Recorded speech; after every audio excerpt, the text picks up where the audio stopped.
Признаете със сигурност, че срещата и връзката ви са най-правилният избор, защото щастието е в хармонията.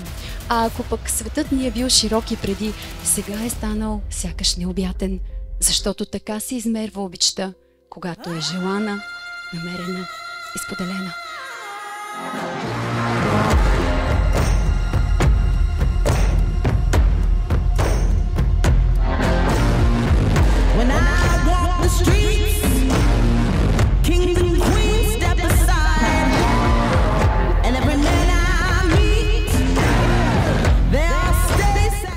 Скъпа Димитрина, скъпи Георги, от днес нататък камъните на живота и цветята на Бог ще бъдат един общ път и за двама ви.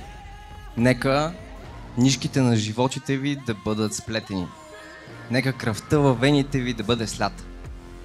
Аз вярвам, че вашите щастливи моменти ще бъдат безброй. Нека Бог бъде с вас и вие с Него. Обичаме ви!